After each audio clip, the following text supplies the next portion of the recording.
오늘 요한계시록 마지막 시간이죠.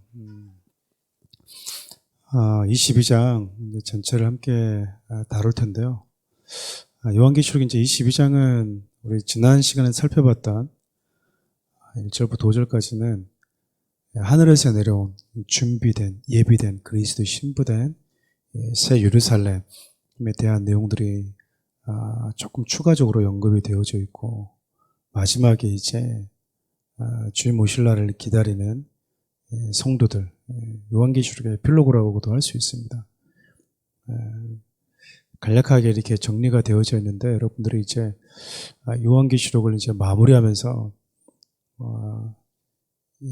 요한계시록의 1차 수신자였던 당시 초대교회 성도들, 특별히 로마의 압제로부터 엄청난 핍박들과 가진 고문들을 견뎌내면서 신앙을 지키고 있었던 같은 믿음의 지체들, 같은 교회 공동체들에게 소망과 위로를 주기 위해서 주님의 다시 오심을 기다리는 내용들로 요한계시록이 끝이 납니다. 이 벌써 40강이더라고요. 1년이 52주니까 거의 1년 가까이 한 건데, 끝나면 이제 뭘 해야 되나, 이게 항상 고민이 좀 많이 있었던 것 같은데, 끝나면 이제 자꾸 요즘에 이렇게 저에게 자꾸 온 이슈 중에 하나가 이단에 대한 이슈여가지고, 이단에 대해서 한 2달 정도, 좀 길면 3달 정도 좀 정리하면 좋겠다 싶어서요. 다음 주부터는 우리나라에 있는 그 이단들이 어떤 속성이라든지 특징들, 우리가 어떤 것들을 경계하고 준비해야 되는지에 대한 부분들로 해서 좀 살펴보려고 하는데, 혹시 영상 같은 것도 좀 준비되면 같이 조금 보면서 할 건데, 그래서 이단에 대한 내용들은 우리 교회 홈페이지나 유튜브에다 올릴 수 있을까 좀 싶은 생각은 좀 있어요. 어쨌든 못 올리면 못 올리는 대로, 이단에 대한 내용들은 못 올리는 대로 오시는 분들이라도 이단에 대한 부분들을 조금 정리할 수 있는 시간들을 좀 가지면 좋겠다라는 마음이 있습니다. 오늘 요한계시록 마지막 시간인데요. 1절부터 우리 2절까지 한 목소리 함께 읽어보겠습니다. 또 그가 수정같이 맑은 생명수의 강을 내게 보이니 하나님과 및 어린 양의 보좌로부터 나와서 길 가운데로 흐르더라. 저기 지금 길 가운데로 흐르더라 이렇게 되어져 있는데, 표준세번역은요, 도시의 넓은 거리 한가운데로 흘렀다. 도시는 어디일까요? 그냥 맨 땅이 아니라 죄가 있는, 죽음이 있는, 이게 어디서 나오냐면 에스겔 47장 보면 여러분들이 많이 부르는 복음 속에도 그런 내용들이 있어요. 보좌로부터 물이 흘러 닿는 곳마다 뭐가 된대요? 새로워진다라는 말이 있죠. 그래서 하나님의 보좌로부터 이렇게 물이 흘러나오는데, 이 물이 가는 곳마다 넘치고 가는 곳마다 고치고 회복시키고 살리고, 그걸 어디까지 흘러가죠? 바다까지 흘러갑니다. 바다까지. 그래서 물이 바다를 덮는다는 표현이 바로 여기에 있는 거예요. 물이 바다를 덮는다고 하는 표현이. 가끔씩 물이 바다고 발이 물인데요, 뭐 물이 바다를 덮냐라고 이렇게 표현하시는 분들이 있는데, 바다는 죽음을 상징하고요, 그 바다를 덮는 하나님 보좌로부터 나오는 온 만물을 살리는 그 물이 그 죽음을 덮는 모습을 표현하는 거라고 볼 수 있어요. 결국 무슨 일이 벌어지냐, 마지막이 될수록 주님 오시는 그날은, 또 그분이 이루시는 나라는 어떤 나라이냐, 하나님의 보좌로부터 흘러나오는 물이 모든 죽음을 집어삼키는, 생명의 죽음을, 죽음의 생명에 집어삼킨 바 되는 상황으로 바뀐다라는 거죠. 이것은 여러분, 에덴 동산이 처음에 창조되었을 때도 같은 이미지가 있어요. 그래서 여러분, 창세기를 자세히 보시면요, 에덴에서 이 4개의 줄기가 흐르잖아요. 그러니까 성경에서 사라고 하는 수는 이 우주 만물, 자연 만물을 상징하거든요. 그러니까 온 사방으로 흘러갔다는 얘기예요. 동서남북으로. 그러니까 에덴 동산, 하나님의 임재를 상징하는 그 에덴에서 시작되는 물이 사방으로 흘러가서 온 땅을 적시고 살렸다. 다시 말하면 하나님이 이전에 처음에 세상을 창조했을 때와 같은 그 생명의 풍성함으로 다시 회복시키겠다는 의미인 거잖아요. 그렇죠. 그래서 여기 보면 이제 하나님의 에스겔서를 보면 그 보좌로부터 이렇게 하나님 보좌로부터 흘러나왔다고 하는데 여기는 보면 하나님과 및 어린 양의 보좌로부터 흘러나왔다라고 얘기합니다. 그러니까 이런 걸 보면서 우리가 뭘 할 수 있냐면 예수 그리스도가 인간의 몸을 입고 오셔서 십자가 죽으신 분이긴 하나 이분은 하나님과 동등된 분이시다라는 것을 계속해서 성경이 의도적으로 이렇게 상기시켜주고 있다고 볼 수 있어요. 그러니까 하나님과 성부 하나님과 성자 하나님과 성령 하나님은 같은 보좌에 계시다고 볼 수가 있는 거죠. 그래서 삼위 이렇게 이야기를 하는 겁니다. 그래서 우리 주님이 회복시키시는 나라는 죽음이 생명의 집어삼킴을 당하는 나라라는 거죠. 계속 2절도 읽어볼까요?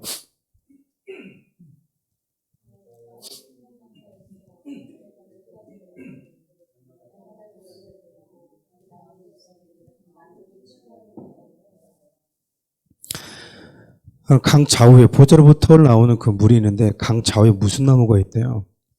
생명나무가 있잖아요. 생명나무가. 저 생명나무는 여러분 생각나는 게 이제 에덴 동산이잖아요. 원래 생명나무는 인간들을 위해서 주신 나무잖아요.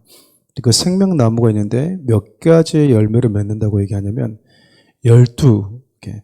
그러니까 이게 의도적으로 얘기하는 거잖아요. 생명나무가 12개 열매 가지를 맺힌다. 이 말은 10이라고 하는 것이 이제 교회 공동체를 상징하는 건데 생명나무는 누구에게, 이 생명은 누구에게 허락된, 누구를 준비되었는가라고 할 때 구원받은 하나님의 백성들을 위해서 준비되었다라는 거죠.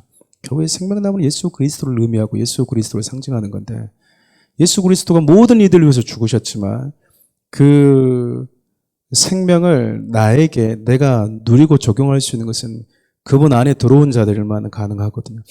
그래서 여러분 생명나무가 존재하지만 먹는 거하고는 또 다른 의미입니다.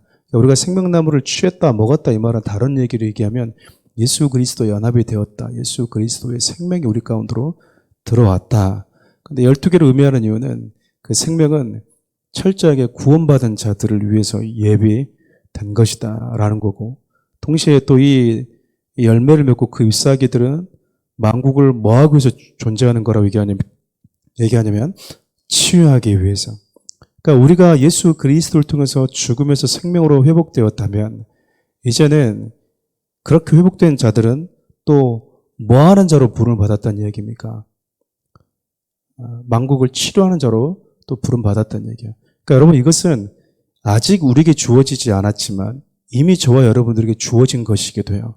그래서 우리는 이제 잘못하다 보면 예수 믿으면 죽으면 그 언젠가 어딜 가겠지라는 자꾸 이렇게 의미를 가지고 생각하거든요. 그러니까 세속적인 천국을 생각하는데 예수님은 우리에게 어떻게 얘기하시냐면 그런 부분도 있지만 예수를 믿는 그 순간부터 너희에게는 생명이 시작되었다. 예수를 믿는 순간부터 너희에게는 하나님의 나라가 시작되었다라고 얘기를 하거든요.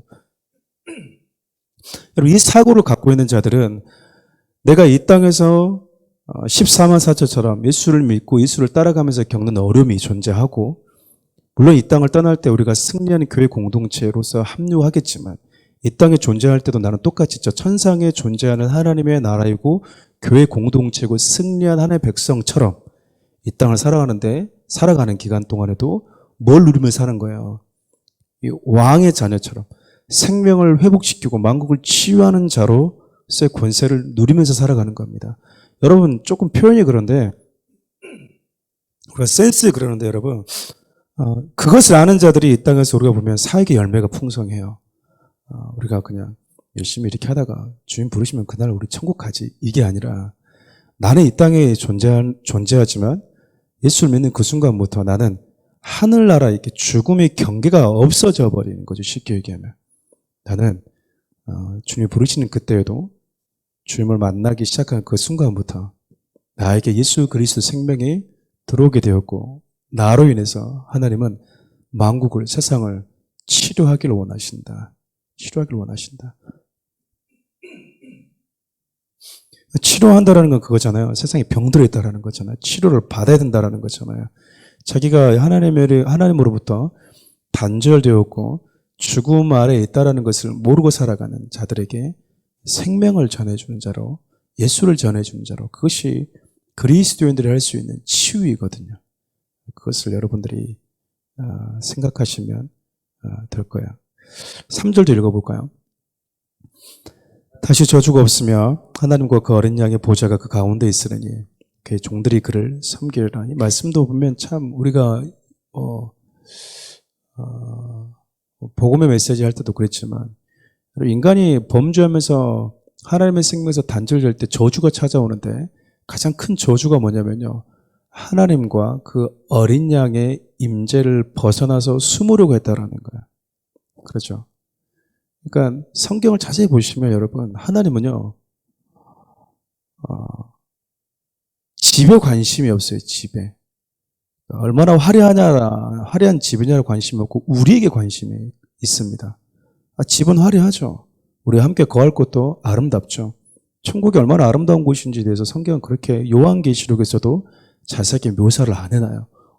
자꾸 성경은 우리에게 하나님과 나, 교회와 하나님, 그리스도와 그분의 신부된 교회, 자꾸 하나님과 우리의 관계성에 집중을 하고 있다는 것을 알 수 있어요. 이것은 우리에게 뭘 알려주냐면 성도들이 신앙생활할 때 얼마나 하나님과의 관계성에 집중해야 되는지, 자꾸 우리는 하나님을 통해서 그 어떤 것을 자꾸 염두에 두고 살아가는데 그거 이면에 본질적으로 중요한 건 하나님과 나와의 관계의 회복이라는 거야. 그래서 여기 보면 다시는 저주가 없는데 하나님과 어린 양이 그들 가운데 있겠대요. 여러분 하나님이 우리 가운데 오시는 게 좋다고 생각하십니까? 여러분 이게 막 마음이 막 설레고 그러세요? 우리가 생각했던 이거 아니었잖아요. 뭐 두 손 이렇게 가득 뭔가 들고 나타날 줄 알았는데 그날은 다시 저주가 없대요. 그리고 뭐가 있대요?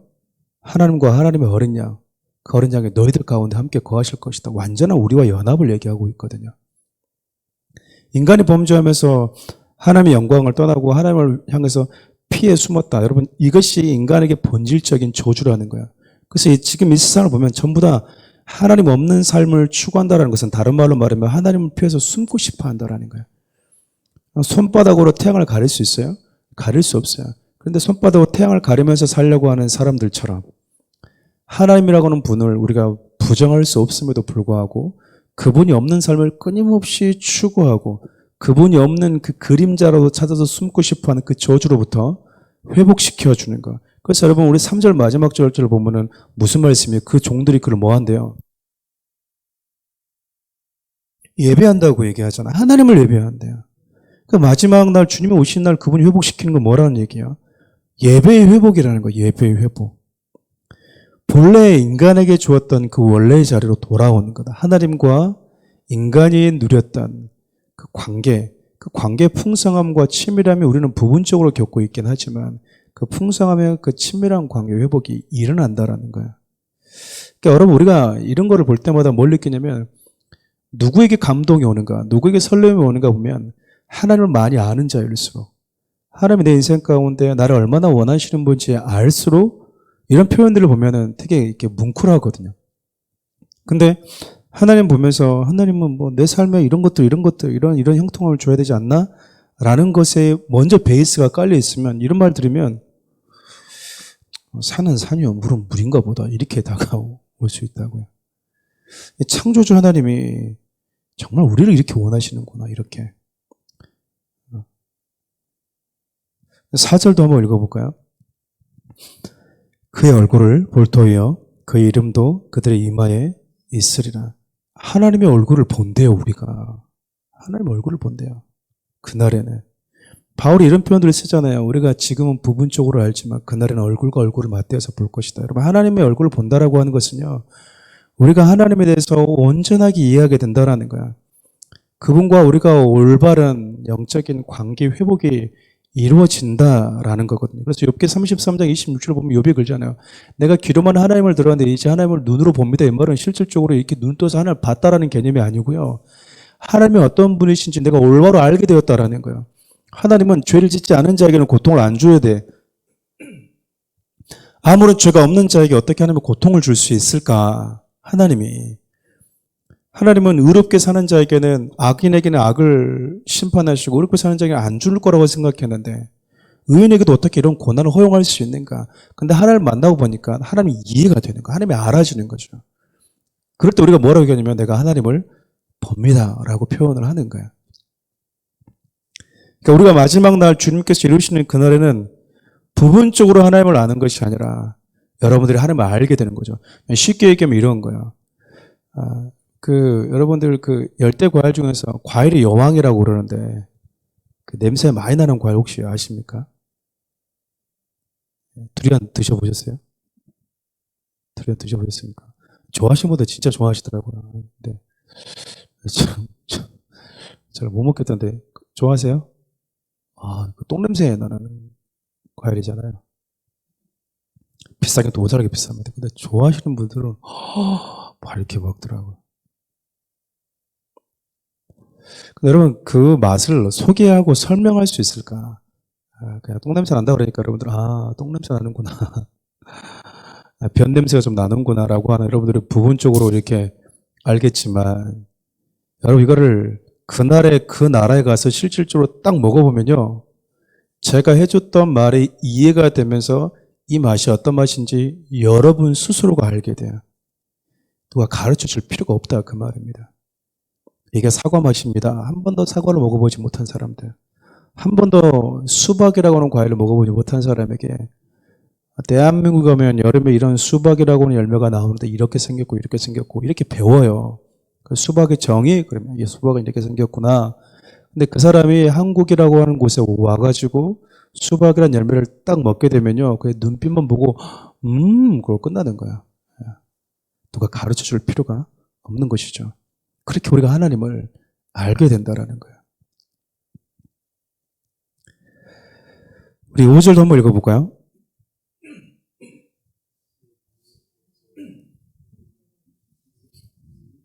이는 주 하나님이 그들에게 비치심이라 그들이 세세토록 왕노릇하리로다. 다시는 뭐가 또 없대요. 지난주에도 살펴봤던 것처럼 밤이 없대요. 밤은 빛과 대조되는 거거든요. 밤은 도둑이 오는 곳, 밤은 자는 곳. 근데 저 밤이 없다. 죽음을 상징하는 저 밤이 없다. 왜 그러는가? 하나님 자체가 빛이라는 거예요. 왜 그때는 해와 등불도 필요가 없는가? 해와 등불이 가지고 있는 가장 본질적인 의미는 빛이잖아요. 비추는 거잖아요. 어둠을 물리쳐주는 거잖아요. 근데 그 어둠을 물리쳐주는 그 본연의 본질이 하나님이시라는 거예요. 어쩌면 하나님께서 태양에게, 달에게 세상을 밝히도록 하셨던 이유는 그들에게 그분이, 빛 대신 그분이 빛을 주었기 때문에 그래요. 그래서 여러분 창세기 1장을 보면 태초에 하나님이 천지를 창조하실 때 맨 처음 뭐라고 말씀하시냐면 빛이 있어라 라고 얘기합니다. 빛 대신 그분이 어둠 가운데 있는 그 광명체들에게 빛을 부여하신 거예요. 빛을. 그럼 그들의 빛은 언제 사라지냐? 뭐 태양의 수명 어쩌고 저쩌고 하는데요. 하나님의 그 빛을 걷어가시면 빛은 사라지는 거예요. 그리고 또 무슨 일이 벌어지냐면 세세토록 우리가 뭐 한대요? 왕노릇 한다라고 할 때 많은 분들이 자꾸 왕 그러면 우리는 조선시대의 왕 이렇게 그냥 대변도 막 하녀들이 신녀들이 와서 그냥 이렇게 요강을 와쳐주고 막 이런 왕, 막 떠먹여주는 왕, 거기 아무도 없느냐 이런 왕. 그러니까 이런 사고가 있다 보니까 신천지에서는 뭐라고 얘기하냐면 내가 왕 같은 세세토록 누리게 되면 나는 잘생긴 우리 연예인들, 예쁜 연예인들을 이렇게 신여로 나를 수종드는 사람 삼아야지. 이런 탐욕적인 메시지에 빠진다 그 말이에요. 근데 여러분 성경에서 말하는 왕 같은 제사장, 왕 같은 존재하면 뭐가 떠올라야 되냐면요. 첫 번째는 예수님이 떠올라야 되고 두 번째는 아담이 떠올라야 돼요. 하나님이 그들에게 왕과 같은 권세를 부여하셨는데 그 권세는 세상을 임의로 주물럭주물럭 거리는 자기 탐욕에 의해서 임의로 통치하는 게 아니었고요. 하나님의 말씀을 가지고 다스리는 거였습니다. 섬기는 거였다 그 말이에요. 그래서 왕 대신 그분이 죄악된 이 세상에 오셔서 진짜 하나님의 왕 같은 제사장, 왕의 자녀로 부름받은 자들은 세상을 어떻게 섬기는 것인지를 친히 보여주었던 거예요.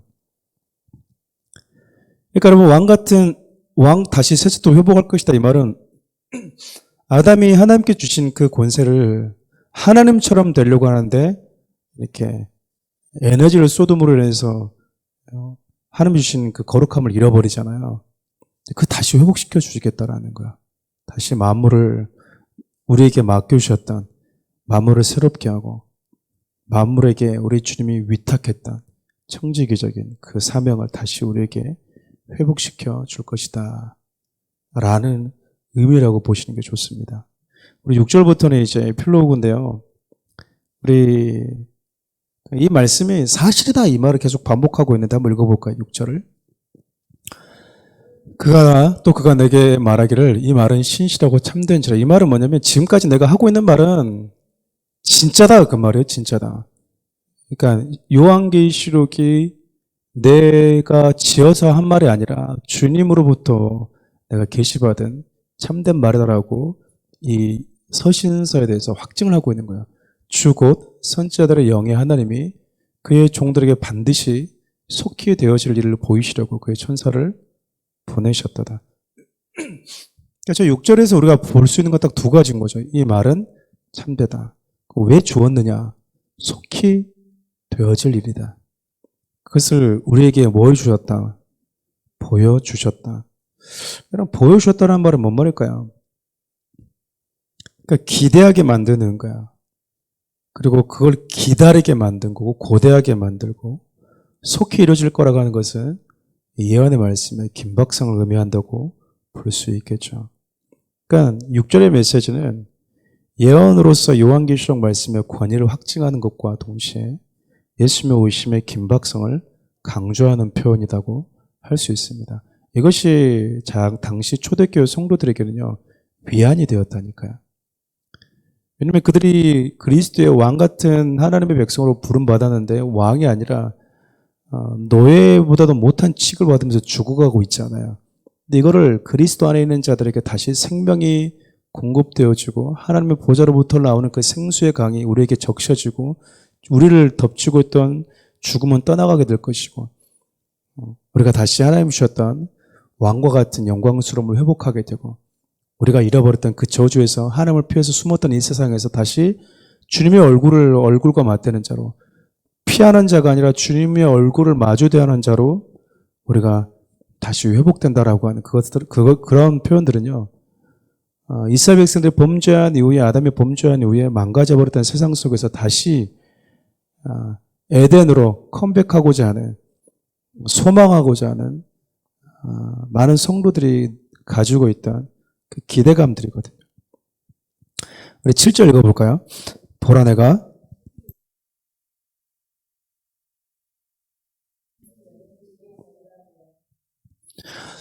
저기 이렇게 얘기하잖아요. 보라 내가 어떻게 오겠대요. 저는 저 말 딱 들을 때마다 늘 그 좀 이해 안 됐던 것들 중에 하나가 저 속히 온다고 그러는데 저 속히가 도대체 예, 언제냐? 우리는 보통 속히 그러면 빠르잖아요. 저 속히 얘기한 게 여러분 지금 2000년 전이에요. 그렇잖아요. 물론 베드로의 고백을 따지면 하나님은 천년이 하루 같고 하루가 천년 같은 분이시기 때문에 그렇게 따지면 이틀밖에 안 지난 건데긴 하지만 어찌됐든 우리 주님이 속히 오겠다. 그러면 예수님을 기다리는 자들에게 있어서 언제 오겠다라고 정확하게 날짜는 찝어서 말하지 않았지만 내가 속히 가겠다라고 하셨을 때 속히 오실 예수 그리스도를 기다리는 성도들의 자세, 이 영광스러움의 약속을 받은 성도들의 자세는 어때야 되느냐? 그것이 바로 예언의 말씀을 지키면서 사는 겁니다. 그러니까 하나님의 약속의 말씀을 뭐 하면 살아가는 거예요? 지키고 순종하면서 살아가는 것이 예수 그리스도의 오심을 가장 잘 준비하는 거라는 거야. 뭐 선교 이런 것도 다 좋은데요. 본질적인 것은 내 삶에서부터 주의 약속의 말씀을 내가 지키고 행하고 순종하면서 살아가는 것만큼 주님의 오심을 가장 잘 준비하는 모범답을 갖춘 성도가 없다라는 겁니다. 그러니까 뒤에도 또 이게 나와요. 한번 우리 8절에서 9절 볼까요?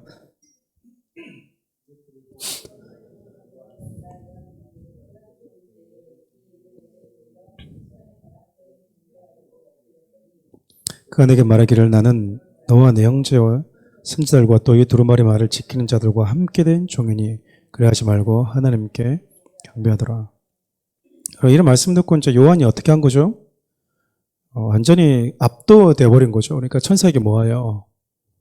이 말을 들려주고 있는 천사에게 경배를 합니다. 천사가 뭐라고 얘기합니까? 나도 누구다? 종이다. 내일부터 우리 이제 창세기 살펴보면 아브라함의 종이 어떻게 종의 역할을 감당했는지, 이것이 종이다라는 주제로 한 4번은 정도 큐티를 하게 될 건데, 저는 이게 참 중요하다고 생각해요. 목사도 마찬가지고 이 시대를 살아가는 많은 믿음의 사람들이 주의 오실 길을 말해주고 이 이후에 들려준 하나님께서 천사라고 하는 당신이 부리시는 종을 통해서 그 메시지를 우리에게 전달해 주었을 때 그 전달받은 자들이 어떤 자세, 그 전달해 준 자가 또 어떤 마음을 가지고 전해야 되는가. 그게 종의 마음이라는 거예요. 종의 마음. 자꾸 우리는 전달하면은 내가 직통계시를 받아서 자기가 뭐처럼 살아요. 신랑인 것처럼, 자기가 주인인 것처럼, 자기가 하나님과 가장 친한 것처럼. 또 화가 나려고 그러는데. 이런 분들이 너무 많아요. 너무 많아. 자기 하나님하고 가장 친하대. 우리나라에 소위 하나님이라고 하는 분이 40명에서 50명 된다고 하는데요. 이분들이 지금 왜 이렇게 돼 있을까요? 물론 처음부터 사기치려고 하는 분도 있어요. 수리남이라고 하는 영화 보니까 혹시 보셨는지 모르겠지만 아예 그냥 브라질 가가지고 자기가 목사처럼 위장해가지고 마약 판매는 하나님을 이용하는 이런 사기꾼들도 있지만, 또 어떤 친구들 가운데는 진짜 하나님을 잘 믿어보려고 했다가 내가 진짜 하나님과 친하네, 나가 특별하네. 그래서 여러분, 하나님 저희 가정을 특별히, 저를 특별히, 이 스페셜한 단어 그냥 너무 좋아하지 마십시오. 너무 좋아하지 마십시오. 처음에는 저도 좋아했는데 자꾸 특별히 그러면요, 자꾸 이제 얘기하다 보면 이제 자꾸 떡구멍을 흘려요. 하나님이 나에게 이런 말씀을 주셨다고. 내가 다 이런 거 다 내가 봤다고. 이런 거 다 들었다고. 저는, 제 앞에서 뭐 봤다고, 뭐 들었다고 하는 분들, 목회자의, 담임 목사의 권위를 벗어나거나, 말씀을 벗어나서 얘기하는 분들의 그런 표현들은요, 그냥 다 우습게 봐버립니다. 조금 더 심하게 얘기하면 그냥 저는 쓰레기 그냥 논리로 봐요. 듣지도 않습니다. 설령 그것이 하나님의 줬다 하더라도 그 사람을 통해 듣지 않아도 말씀을 통해서 들을 수 있기 때문에 그래요. 그리고 우리는 전할 때 내가 종이라고 하는 것을 절대 잊어버리면 안 돼요. 내가 경배의 대상이 절대 아니라는 겁니다.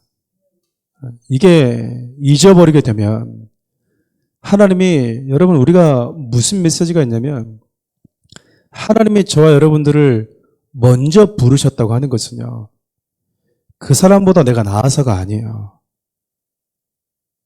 먼저 부름받았다고 하는 것은 나를 통해서 복음을 들어야 될 그 사람을 위해서 나를 먼저 앞서 보냈다라는 거예요.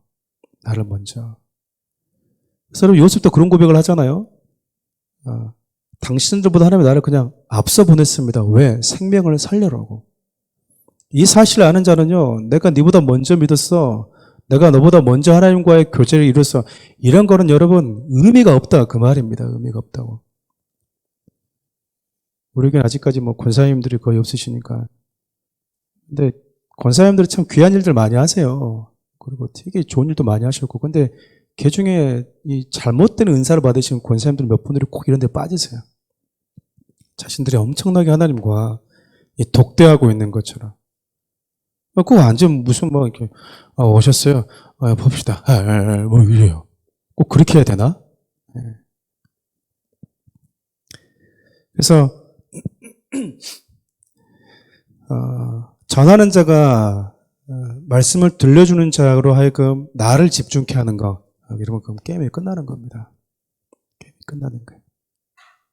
나에게 말씀을 주신 분이 누구인가? 라고 하는 의식들을 가져야 돼요. 내일부터 여러분 큐티 보시면 그 말씀도 제가 아주 자세하게 설명해 놓을 겁니다. 왜냐하면 여러분, 아브라함의 종이요, 종은 어떻게 살아야 되는가에 대한 진짜 여러분 완전히 모범회답이에요. 모범회답. 얘 가서 주인의 말을 듣고 가서 자기가 와서 주인한테 그러잖아요. 하나님, 내가 여기로 왔는데 여종을 내가 어떻게 찾을까요? 주인의 여종을. 기도하잖아요. 경배합니다. 하나님 이렇게 해주시면 안 되겠습니까? 근데 그대로 되잖아요. 하나님 앞에 경배해요. 예배를 했다 그 말입니다. 집에 가니까 여러분 극진하게 대우를 해줍니다. 왜냐하면 아브라함이 주인이 준 걸 엄청나게 많이 가져갔거든요.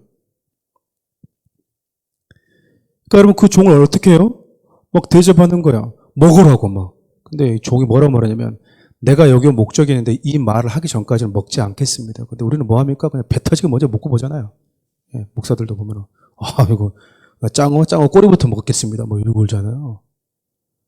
목사들이 너무 많이 먹어요. 이렇게 배만 나오는 거예요. 예, 저는 조금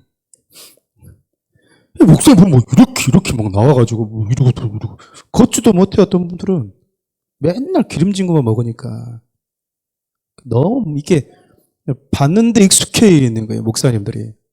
여러분들은 그러시면 안 되지만 저는 목사니까 저는 목사들에게 할 말 할 수 있죠. 네. 근데 여러분 이 종은요, 내가 우리 주인이 있는데 나는 종이고 이것도 다 우리 주인이 나한테 준 건데 왜 나를 이곳에 보내지 말하기 전에는 당신들이 베푼 음식 먹지 않겠습니다. 그래요. 얘기하십시오. 다 얘기합니다. 자기가 왜 왔는지. 그래서 밥을 먹잖아요. 뒷날 딱 되자마자 아침 일찍 돌아가겠다고 그래요. 아니, 며칠 더 머물러라고. 아니다고. 나 일 끝났으니까 나 빨리 우리 주인한테 가야 된다고. 이게 종이라니까요. 근데 우리는 어때요? 목사님들은. 그럴까요? 한 2, 3일 더 놀다 갈까요? 배만 나오는 거지 뭐. 또. 여러분 이게 종이 주인처럼 주인 행세하려고 하는 이 시대가 돼버렸다고요. 그러다 보니까 성도들도 예수 그리스도가 속히 오겠다고 하니 말이 부담스러워. 왜냐면 예수님이 안 와도 세상은 너무나 살맛이 나거든요. 천국이 얼마나 좋은지 모르겠지만 괌보다 좋아? 실내 우리 집 해수욕장보다 더 좋아? 얼마나 좋은지는 모르겠지만 뭐 이것보다 굳이 좋을 필요 없는 것 같아. 천국이 얼마나 맛있는 게 있는지 모르겠지만 내가 먹는 이 진미성찬보다 진성찬보다 더 맛있는 거 먹을 수는 있을까? 그냥 안 왔으면 좋겠어. 일단 하나님은, 예수님은 좀 와도 좀 나 죽은 이후에 천천히 왔으면 좋겠어. 이런 신앙의 모든 부분들은 저는 여기서 시작된다고 생각해요. 누가 신랑인지 누가 주인인지 이게 주객에 전도되어져 버린. 그러니까 여러분들이 예수 그리스도 오심을 내 마음속에서 간절히 기대하고 있지 않다. 나아가서는 최소한 예수님이 속히 오신답니다 할 때 내 마음에 막 무슨 듣지 못할 말 들은 것처럼 막 심장이 덜컥 오면 안 되는데 이런 말이 있다. 여러분 건강한 신앙생활이 아닌 거야. 한번 볼까요, 여러분? 또 내게 말하되 뭐라고 얘기하죠? 이 두루마리 예언의 말씀을 임봉하지 말라. 때가 가까우니라. 여러분 다니엘서를 보면 마지막 날에 무슨 일이 벌어질지에 대해서 이야기하면서 종말에 대한 도래를 이야기하면서요. 이거를 다니엘아 임봉해라라고 얘기하거든요. 근데 지금 뭐 하지 말라고 얘기해요? 임봉하지 말아라. 이 말은 뭐가 지금 거의 됐다는 이야기예요. 예, 때가 아주 가까웠다라는 거예요. 때가. 그래서 예전에 어떤 목사님이 그 말씀 하시더라고요. 만약 예수님이 12시 온다고 그러면 이미 12시 됐다라는 거예요. 12시는. 우리 지금 맘만 먹고 모시는데 왜 못 오고 있냐? 당신의 신부들이 준비가 덜 되었다라는 거예요. 가끔씩 그러잖아요. 여러분 결혼식장에 신랑이 12시 정각에 들어가야 되는데 신부가 아직 단장이 덜 됐어. 그러니까 신부 단장이 될 때까지 배려한다고 신랑이 뭐 하고 있는 거예요? 신랑 입장해야 되는데 기다리고 있는 거예요. 대기하고 있다고요. 근데 우리는 뭐라고 이렇게 조롱하냐면 예수님 늦게 오시네. 온다고 그러더니 이게 뭐 이렇게 늦어? 우리는 그렇게 얘기해야 할 때가 많다라는 거야. 그러니까 여러분 요한계시록 보면 그분이 누구이고 내가 누구인지 그분을 기다리는 자는 어떻게 살아야 되는지 계속 읽어볼까요? 11절. 불을 행하는 자는 그대로 불을 행하고 더러운 자는 그대로 더럽고 의로운 자는 그대로 의를 행하고 거룩한 자는 그대로 거룩하리라. 우리 12절도 한번 볼까요? 이게 지금 악인과 의인들의 반응들인데 계속 볼까요? 내가 속히 오르니 내가 줄 상에 내게 있어 각 사람의 그가 행한 대로 갚아주리라. 주님 오시게 되면 의인은 의인대로 악인은 악인대로 다 뭐 한다는 얘기입니까, 여러분? 분류를 해버린다는 거예요. 분류를 전부 다. 근데 이걸 분류할 수 있는 기준을 정하시는 분이 누구라는 거예요? 예수밖에, 예수님이 유일한 기준을 가지고 계신 분. 의인, 악인, 불행한 자, 의를 행한 자, 이렇게 나눌 수 있는 유일한 기준을 가지고 계신 분은요, 예수 그리스도밖에 없어요. 그분이 뭐라고 말씀하시냐면, 내가 속히 갈 것이다. 왜? 내가 내게 뭐 해줄 게 있대요? 줄 상이 있대요. 그러니까 여러분, 요한계시록 우리가 이제 2장부터 보면 7개가 등장하잖아요. 이긴 자에게 우리 주님이 줄 상이 있다라는 거야. 그 열악한 상황 속에서 그들이 이겨내야 될 것들을 이겨내면서 믿음을 지켰던 많은 믿음의 사람들에게 우리 주님이 궁극적으로 주고 싶어 하는 건 뭘까요? 구원이요, 구원. 부활이라고요. 부활의 생명. 십자가, 주님이 가신 그 길들은 다 따라와서 십자가까지 가서 주와 함께 죽었다고요. 이제 그들에게 예비된 건 뭐예요? 부활의 생명이라는 거예요. 나 너희한테 이걸 주고 싶다라는 거죠. 근데 이제 이걸 잘못하다 보면 초목감으로 무슨 상급이 많이 있다는데 상 좀 받아야 되지 않겠냐, 뭐 그냥 집도 좀 많이 있고. 그래서 이 상급에 대해서 두 가지 논리가 있는 거야. 어떤 분들은 구원으로 충분하다, 구원보다 더 큰 상이 어디 있냐? 라고 보는 분이 있고요. 어떤 분들은 구원은 구원이고 천국에는 뭔가 모를 또 상급도 있다. 이렇게 주장하는 부분이 있어요. 저는 이 두 가지 다, 저는 개인적으로 이 두 가지 다 좀 인정하는 스타일입니다. 그런데 두 가지를 인정하면서도 불구하고 분명히 천국에는 더 많이 일한 자들에게, 더 하나님을 향해 살았던 자들에게 주는 그 상급이 있다라고 믿으나 그것을 믿는 자들에게, 그것을 믿는 자들은 그것이 있다 하더라도 주님이 나 같은 죄인을 구원하신 그 은혜의 무게보다 클 수 없다라는 마인드를 가지고 저는 그 상급에 대한 걸 바라보며 달려가야 된다고 생각을 해요. 가끔씩 어떤 분들 보면 구원도 못 받았는데 요거 바라보고 가는 분들이 있어요. 보면 구원을 못 받았어. 근데 이 상급을 바라보고 또 너무 웃기잖아요. 그러니까는 귀신을 쫓아냈습니다. 병든 자를 일으켰습니다. 그 예수님이 나 몰라. 그 사람 뭐예요? 상급 준다고 열심히 달렸는데 상급이 아니라 일단은 들어도 못 했는데, 여러분 우리가 이렇게 신앙생활 하는 분들이 얼마나 많은지 몰라요. 건강한 상급을 바라보는 자는요, 주님 이 상급보다 더 큰 건 예수 그리스도가 나를 구원하신 그 자격금 나게 주신 그 구원의 은혜에 대한 무게감을 가지고 있는 거. 더 나아가서는 나 같은 자가 주님과 주님의 은혜 안에 주님과 함께 거주할 수 있다는 거. 상급은요, 여러분 어떤 방식으로 주어지는지, 무엇이 주어지는지 우리 다 모릅니다. 다 몰라요. 우리는 그저 우리에게 주어지는 상황 속에서 최선을 다해서 갈 뿐이야. 근데 제가 성경에 막 이렇게 자세하게 나오진 않았지만, 그런데 제가 신앙생활을 하고 또 이렇게 성경을 이렇게 읽으면서 제가 보면 뭘 느끼냐면, 순종하는 것만큼 큰 상급은 없어요. 제가 보니까 순종하는 것만큼. 그러니까 말씀을 따라서 사는 삶보다도 여러분 더 큰 상급이 없다니까요. 말씀 때문에 인내하고, 말씀 때문에 가고 싶은 내키지 않은데 그 말씀이 나에게 요구하면 내 육신의 기질을 쳐서 바울처럼 내 자신을 쳐서 복종시켜서 그 말씀이 원하고 지시하는 길로 가기 위해서 발걸음을 내딛는 거예요. 이것만큼 더 큰 상급이 없습니다. 저는 그렇게 성실하게 살아가는 이후에 상급을 논해야지. 가끔씩 그래요. 막 천국 갔더니 네 집이 이만큼 있는데 너 어저께 싸웠지, 아내랑. 집이 많이 무너졌어야 다시 회복해야 돼. 그러면은 막 내가 이렇게 넘어짐으로 해서 주님의 마음이 어땠을까? 내가 그렇게 분노하면서 둘이 다투면서 분쟁하면서 우리 집의 마음은 얼마나 무너졌을까를 생각해보다는 집 무너졌어? 그럼 집 다시 회복해야지. 여보 미안해. 이거 여러분 이거는 진짜 얼마나, 여러분 신앙은 신비로운 거거든요. 천국은 신비롭습니다. 근데 신비주의에 빠진 사람들 거의 대부분 이런 논리로 가요. 너 범죄하면서 너 집이 와르르 무너졌어. 너 한 300층 되는데 100층이 무너졌어요. 막 이러고 있어요. 그럼 여러분 100층을 회복하기 위해서 사과하러 다닙니다. 미안해. 주여 빨리 100층을 회복시켜 주세요. 그게 무슨 의미가 있냐 그 말에. 그게 내가 범죄하면서 우리 주님이 십자가에 못 박히셔야 됐고 나의 죄를 사하시기 위해서 우리 주님이 물과 피를 다 쏟으셔야 됐던 그분이 얼마나 괴로워하는지는 다 빠져버리는 거예요. 그냥 신앙의 본질은 다 빠져버리고 성도들에게 너 저거 가지려면 빨리 회개해야 돼. 너 이 상급을 얻으려면 너 빨리 해야 돼. 가끔씩 그런 생각도 해요. 저는 천국에 집이 있냐고 이런 거 저는 뭐 믿기도 하고 안 믿기도 하는데, 1000층, 2000층 있으면 뭐 할 거냐 싶어요. 주님과 내가 거할 수 있는 공간 하나 있으면 되지. 여기다가 나 막 옷을 막 진열해 놓을 거고, 저긴 뭐 과자를 막 진열해 놓을 거고, 많이 뭐가라 또 배 나오려고 또. 배만 나오는 거 이상해도 배 나오고, 제 땅에서도 배 나오고. 참, 우리가 얼마나 신앙생활을 세속적으로 하는지 몰라요. 세속적으로. 그래서 여러분, 성도들이요. 그래요. 여러분, 주님에서 심으십시오. 하늘나라에 상급 좀 쌓아야죠. 안 그래요? 좀 건축원금도 좀 하라. 건축원금도 좀 하세요. 하늘에 좀 부하 좀 쌓아. 그래서 아멘. 여러분, 죽으나 싫으나 그냥 뭔지도 모르는데 그냥 하나님이 백배 천배로 물려준다니까 헌금이에요. 탐욕이라고 탐욕. 헌금이 아니고요. 탐욕이라고 탐욕. 내가 이거 주면 하나님은 100% 불려주겠지. 탐욕이라니까 여러분.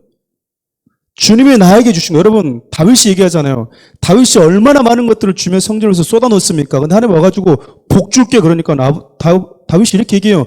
하나님 당신이 나에게 준 겁니다. 나는 그것을 당신에게 그냥 돌려드렸습니다. 그 나에게 이렇게 복을 주십니까? 복은 주지 않아도 된다는 거 아니겠어요? 왜냐하면 내가 당신 거 당신에게 줬는데 당신이 나한테 복까지 줘요? 근데 우리는 어떻게 해요? 그러니까 여기 이게 헌금에 대한 주님께 드리는 것에 대한 마인드여야 되잖아요.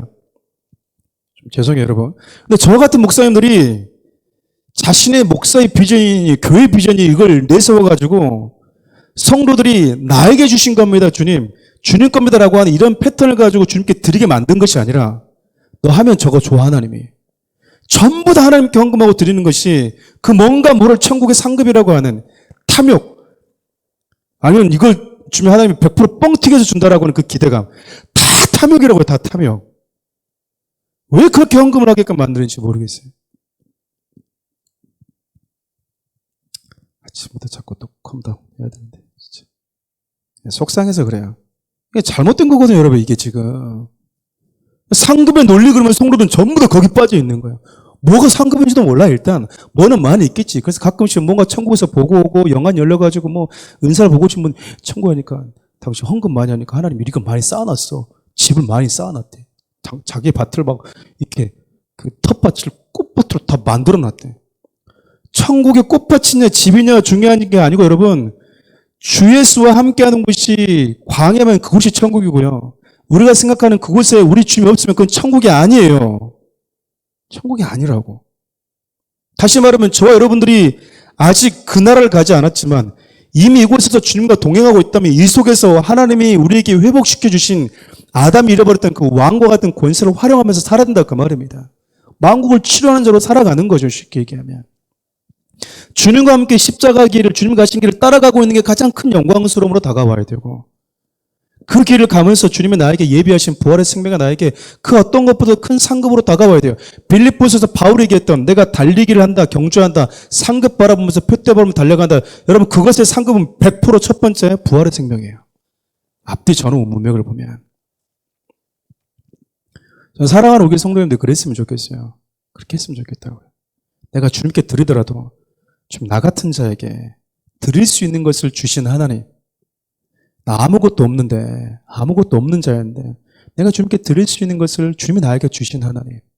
나는 주님이 나에게 주신 것, 주님이 나에게 맡겨주신 것, 주님께 드렸을 뿐입니다. 그렇게도 하나님이 아담에게 다윗에게 뭐 하죠?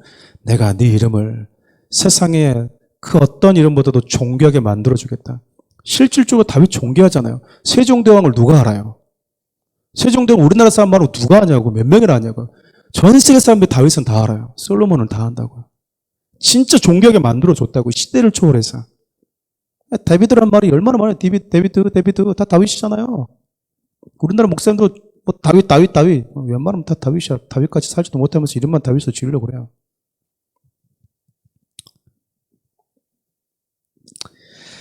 여러분 그걸 절대 잊어버리시면 안 돼요. 절대 잊어버리시면 안 된다고요. 우리 13절 읽겠습니다. 13절. 주여 나는 알파와 오메가요 처음과 마지막이요 시작과 마침이라. 이 말씀하고 계신 예수님이 나는 처음과 마지막이다.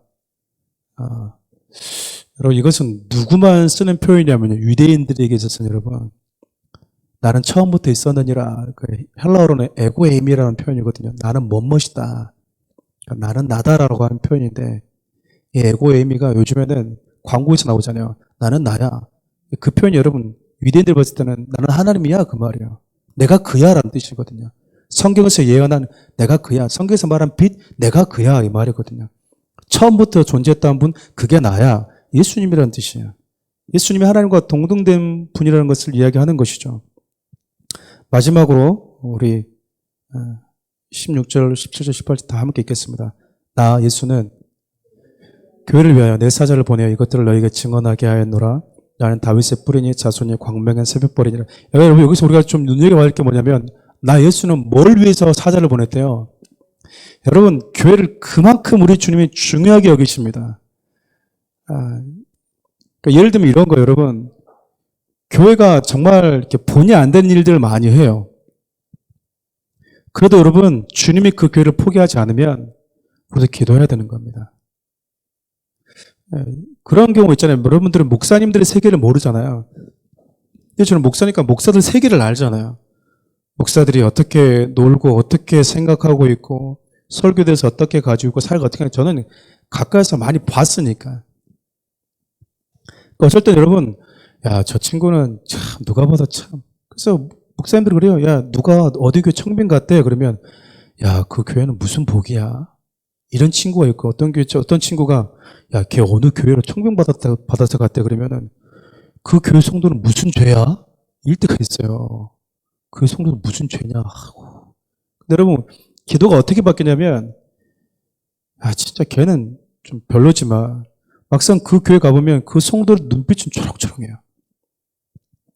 그래서 기도가 어떻게 나왔냐면, 제 젊은 혈기 때는, 전도사 때는, 저런 놈들이 어떻게 목사가 된다고 저런 교회를 갈까? 진짜 막 이랬다가, 조금씩 저도 나이가 들다 보니까, 기도가 이렇게 바뀌는 거죠. 하나님, 그 눈빛 초롱초롱한 그 순수한 성도들 때문이라도 그 교회를 지켜주십시오. 그 목사님에게 복을 주십시오. 여러분, 기도가 이렇게 바뀌어요. 여러분, 예를 들어서 이 손이 이렇게 썩어 들어가요. 손목이. 병원에 갔더니 생명엔 지장이 없는데 이걸 대신 잘라야 됩니다. 절단해야 됩니다. 그러지 않으면 이 썩은 이 심장까지 가면 당신 죽습니다. 대신 근데 그 절단하면 이거 살 수 있습니다. 그럼 여러분, 제가 여러분한테 도와가지고 여러분들 목사님 어떻게 됐어요? 걱정하지 마세요. 병원 갔더니 이거만 자르면 나 다 산대요. 이렇게 말한 사람들 푼수라고 그러는 거야. 자르면 살 수 있지만 내 몸의 일부분을 절단할 때 여러분 괴로운 거야. 교회가 그리스도의 몸이라고 한다고 그러면 그 교회가 아플 때 우리가 주님의 마음을 가지고 같이 아파야지. 우리는 교회가 넘어졌네, 어느 교회가 세습했네 그러면 주님의 마음을 가지고 그 교회를 바라보려고 하지 않아요. 주님이 느끼시는 그 고통에 먼저 충분히 참여하려고 하지 않고 그냥 너무 날카로운 것들 가지고 막 재단하려고 한다고요. 우리가 비판해야죠. 근데 그 비판이 날선 비판이 되지 않으려면 결국 그 비판이 그 교회를 회복시키고 주님이 그 교회를 국리를 여기는 마음이 들어가기 위한 비판이 되려면 궁극적인 마음이 먼저 선행되어져야 되는 거거든요.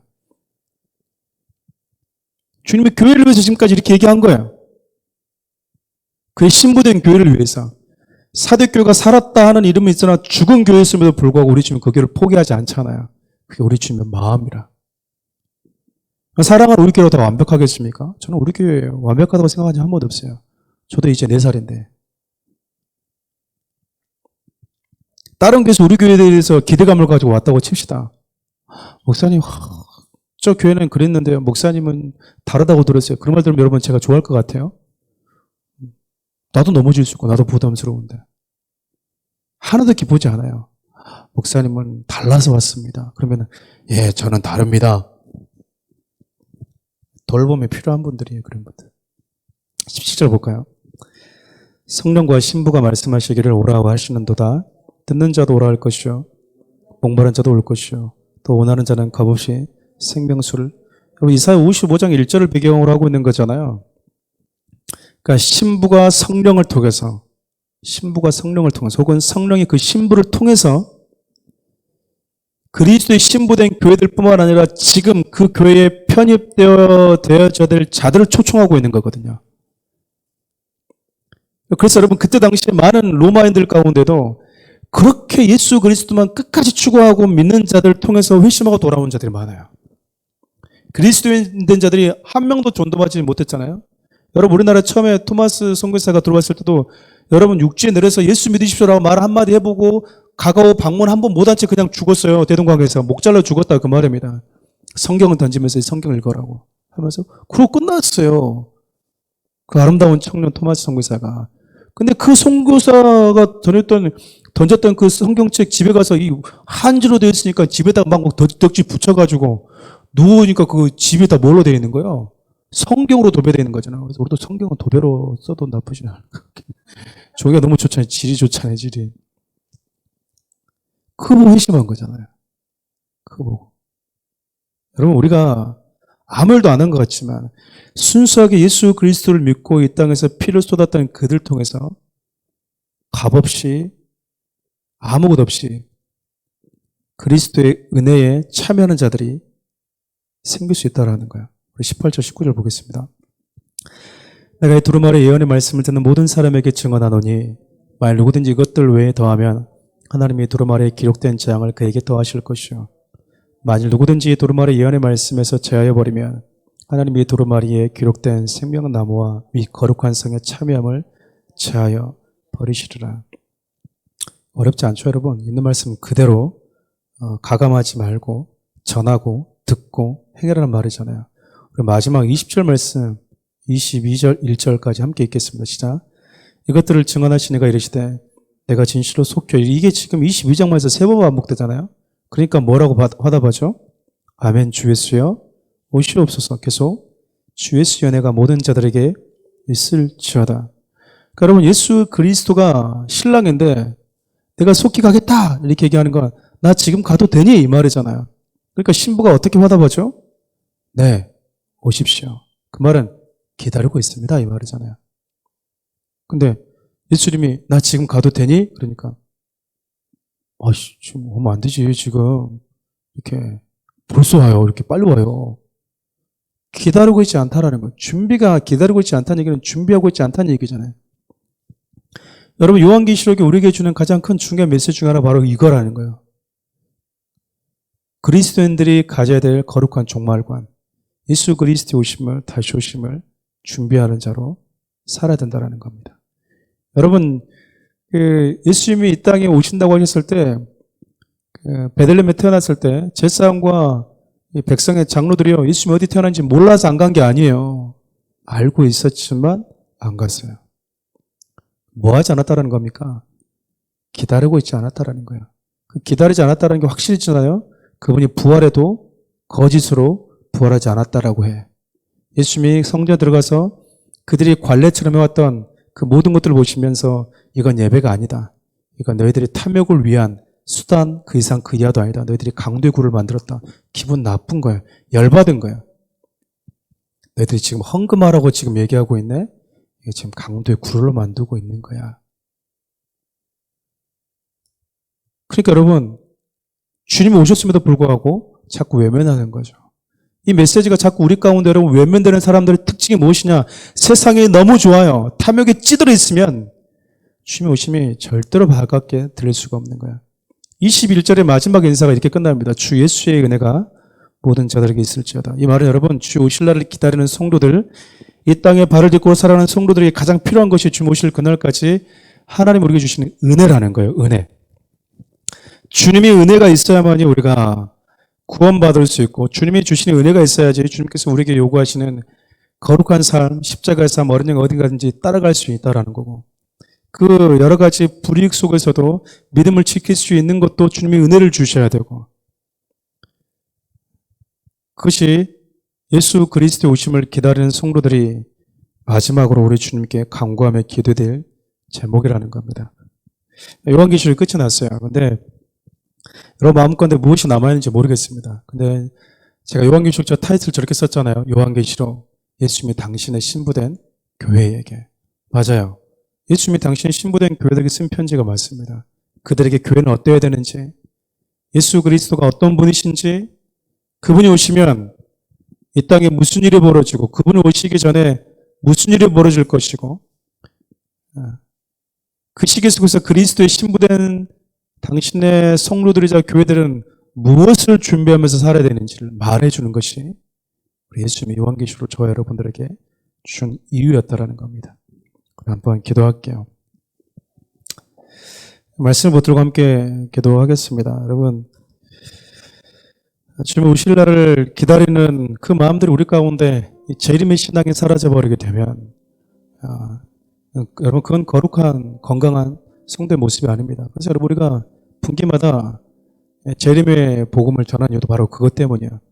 여러분들의 마음 가운데 분주하게 무언가를 얻기 위해서 무언가 성공을 이루고 무언가를 이루기 위해서 살았다 하더라도 부활의 메시지 아니 재림의 메시지를 듣게 되면 내가 무엇을 추구하면서 가야 되는 존재이지 내가 무엇을 기다리고 있는 자이지라는 것에 대해서 생각하도록 해주기 때문에 그렇습니다. 주님은요 교회를 위해서 지금 말씀하고 계시고 교회 때문에 이 요한계시록을 주었던 거야. 두려움을 위해서 주신 것이 아니다 그 말입니다. 그리스도의 은혜가 필요한 자들, 그리스도의 은혜를 입은 자들에게 주님이 약속하신 그 은혜들, 그 날들을 여러분들이 기대하고 또 기다리면서 세마포 옷을 빠는 거룩한 행실, 그 말씀을 지켜 행하는 삶을 성실하게 살아내는 자로 살 수 있도록 해달라고 우리 기도했으면 좋겠어요. 주의를 한번 부르겠습니다.